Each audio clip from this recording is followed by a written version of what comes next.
Как подсоединить металл к керамическому дымоходу. К керамическому дымоходу будем использовать какие-то элементы металлического дымохода, потому что между выходным патрубком топки и керамическим тройником, то есть входа в дымоход, вертикальный канал, всегда будут какие-то элементы из металла. Существует два типа переходников с разным принципом действия. Он подключается вовнутрь. На металлический переходник наматывается шнур и помещается вместе с переходником вовнутрь трубы. По сути, внутреннее соединение. И есть переходник, который подсоединяется наверх. Керамика с металлом всегда соединяется только через шнур. Поэтому и в этом переходнике будет присутствовать шнур. Но начнем с более простого. Он идет вовнутрь трубы в керамический, то есть этот переходник входит именно в керамическую трубу. Поэтому он идет через заужение. И второй переходник идет через расширение. Поэтому металл расширяется, никаких проблем нету, потому что уплотнительный шнур служит как раз для компенсации линейных расширений именно металла. Переходник вот этот более простой, он идет вовнутрь со шнуром и подключается изнутри. Но у этого переходника есть один маленький минус, потому что он, по сути, забивается достаточно жестко.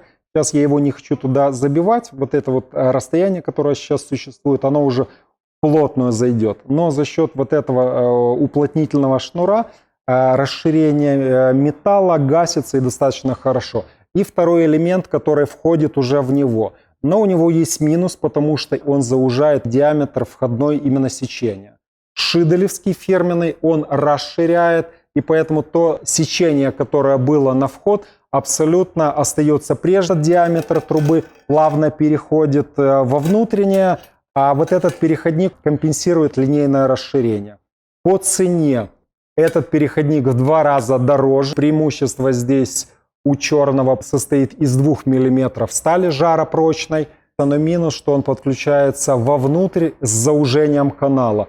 Здесь мы имеем миллиметр толщины, но подключаем понаружи и без изменения сечения канала. Поэтому, хоть он и стоит в 2 раза больше, но я все-таки порекомендовал бы шиделевский, чем черный из 2-миллиметрового металла. По одной простой причине, потому что он идет вовнутрь и заужает сечение канала. То есть для кого-то, если критичное сечение, то, конечно же, вот этот не подойдет. Подойдет только шиделевский фирменный.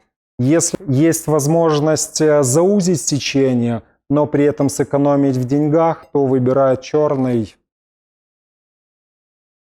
Металл подключается к керамике через 2 вида вот таких вот переходников, и тот со шнуром. То есть металл к керамике всегда подключается только через шнур.